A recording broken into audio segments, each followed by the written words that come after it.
Hi everybody, Coach Will here from Lake Forest Sailing. Like all of you, I'm stuck inside, hopefully for not much longer. In the meantime, I'm going to teach you guys an activity about how to build your own boat, preferably a boat that floats. So buoyancy is basically whether or not something floats. Think about it. You throw a rock into a pond, it's going to sink. A duck, it's going to float. Hopefully you're not throwing the duck into the pond, but you see what I'm saying. So, pop quiz time. This orange, do you think it's going to float or sink?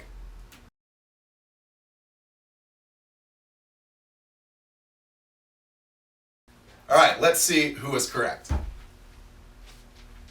So, we're trying to figure out if this orange is buoyant, if it's going to float. Those of you that said the orange will float, you're right. Now, what if I peel this orange? Is it still going to float?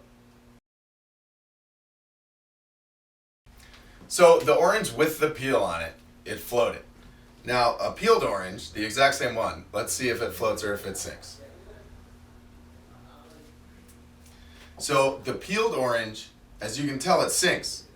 It's lighter because we took the peel off, but the peel has little pockets of air in it that help it float. And it also, by closing up the whole orange, it keeps all the water out and displaces all the water to help it float. So that's what makes it buoyant. It's displacing more water than when you take the peel off. So think about the peel, it's just like wearing a life jacket. If you hop in a pool without a life jacket and you just stay there, you're going to go down in the water. If you put your life jacket on, that's like your peel. It makes you have more volume, displace more water, and float above the water. Give me a sec.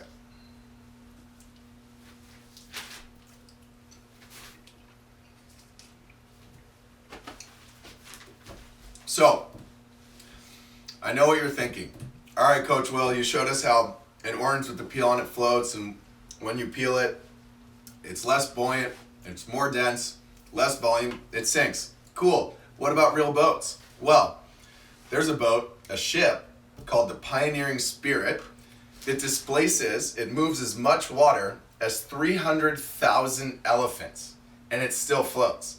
That ship in particular is used to haul huge oil rigs out of the ocean. So a boat that heavy can float because of the shape of its hull. The hull is the belly, the bottom of the boat, the main part of the boat. So we're going to talk about how we make the best hull that can float well and carry the most weight, and it's not going to look like an orange, I'll tell you that. So a fun competition that you can do with your siblings or your friends virtually at home is to just take a standard size of Play-Doh here and challenge that person to design a boat that can hold the most amount of pennies or a like-weighted object. So we're going to make two different designs to show you, to give you a little tip to beat your friend's boat and displace the most water. So displacement is the water that the hull pushes away when it's in the water. So the weight of the boat pushes water out to the side. It's called displacement. This guy a long time ago got in his bathtub, he filled it up way too much. His name was Archimedes, and he came up with displacement basically. He recognized displacement first.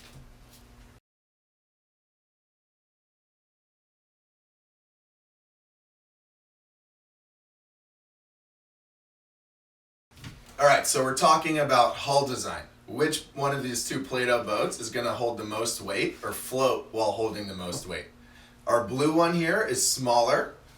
All right, it's more dense. They both weigh the same. They both weigh the same amount, but they are different style hulls. Our yellow one is definitely bigger. Okay, it's kind of flat like a pancake and has a big wide bottom. So we're going to load these up and see which one is the better hull design. All right, first we have to see if they float with no coins in them. So our blue one doesn't even float. All right, let's see about our yellow one. So our yellow one floats. Let's see how many coins it holds. So already we can see what's happening here. The blue one is more dense. It has the same mass, so it's displacing less water. It has a smaller volume.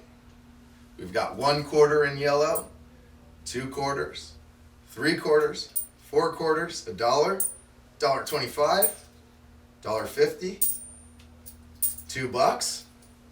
Let's try a Sacagawea coin, another one. Look at this is pretty good. So already, we're taking on water and we're down. All right, so the next lesson from this is hull design. We definitely need some surface area to displace more water if we want to carry any weight in our boat. Now let's see how we can take this lesson and build an even better boat, and this time we're going to make it a sailboat.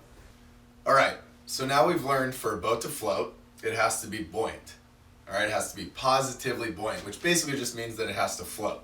So we've learned from these examples that it has to have, the hull has to have a big enough surface area and volume to displace more water than the weight of the boat itself. So think about it this way. A bowling ball and a basketball, the exact same size. You drop them in your pool. The bowling ball is going to sink, the basketball is going to float. They're the same volume, but one weighs a lot more than the other. All right? So this is where this week's challenge comes in. Now that you know how to make a boat float, or the basic principles of making a boat float, you're going to design and build your own small sailboat that floats. Okay, so you can build this out of anything that you have around your house, and then you can test it out in your sink, your tub, your pool, or a pond. So to make this a sailboat, it has to have a few important parts. All right, the first requirement for your at-home model boat is that it has to have a hull. Okay, so this is the main part of the boat, and the design of your hull, as we saw over here with the Play-Doh, is going to factor in a lot to if it floats or not. All right, then it has to have a mast, all right, which is this tall pole that holds up the sail, and then it has to have a boom, which is this horizontal pole that holds the sail out. All right, so far we've got the hull, the mast, the boom, and the sail. Then beneath the boat, you have to have a keel and a rudder. The keel is a counterweight that helps keep the boat upright when it's sailing, and the rudder is very important because it steers the boat. So your model doesn't have to look like this. This is professional. But now let's go see what we can find around the house to build our own model. So anything that floats is going to be important. All right, so we're talking water bottles, 2-liter bottles, foam, styrofoam, balloons, and then remember we need stuff for the mast and boom, so pencils, dowels, anything like that. And then we need a sail, right, to catch the wind, so be creative with that. Let's see what you can come up with. All right, let's see what I found to build my first boat. I've got some wooden dowels. Got an orange juice container. And then from a failed boat project, I have 2 little floating hull designs that we're going to try and use somehow. And an old t-shirt that we're going to use as a sail. And I think all we're going to need are my scissors and a hot glue gun. And remember, guys, safety's no accident.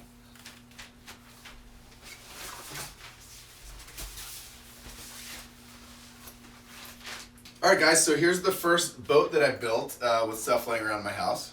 Like we said, I had this orange juice bottle. I've got these wooden dowels. So this is the mast. This is the boom. We have these styrofoam hulls from a different project. And we have a lot of hot glue. Hot glue is my best friend in this project. So this is a little different than your typical sailboat. So this is called a trimaran because it has 3 hulls. All right, we have our main hull and then our 2 outrigger hulls. And so this doesn't need a keel. This is a whole nother lesson, but it does need a keel because it gets its righting moment from these hulls. All right. And so now we're going to build an even easier one that's more like your normal sailboat. And we're just going to use cardboard, some aluminum foil, and a little bit of hot glue. And that's it. All right, guys, so you can see that to build a boat required for this challenge, it's pretty easy. This boat has no hot glue. It just has aluminum foil and then a little extra piece of dowel from the trimaran. All right, it's got a sail. It's got a mast. It's got a boom. All right, it has its keel or its dagger board, and then it's got its rudder for steering. And then obviously, to make it a boat, it's got a hull. So let's see if this boat will float in our tank over here and see if it's buoyant. So that's a good start. Let's see if we got any change. All right. Oh yeah, I don't even know if I have enough change to sink this boat. It's so well built. Alright guys, thanks for tuning in to Coach Will's workshop. I hope that you have success building boats that float. So, to recap, buoyancy. Buoyancy is basically the force that allows something to float. If it's positively buoyant, an object, it's going to float. Alright, like we saw with our different boat models. So, the challenge for you is to build a boat that floats, that has a mast, a boom, a sail, a hull, a rudder, and a keel. Okay, and then to really enter the challenge, you'll want to email me at this email address a video or a picture of your boat floating with all the different parts visible, and feel free to decorate your boats a little bit more than I did. And after this, we're going to show you some examples that the kids on the Lake Forest Sailing Race teams of the boats that they built to help give you some ideas and get started. All right, well, we'll see you out on the water soon enough.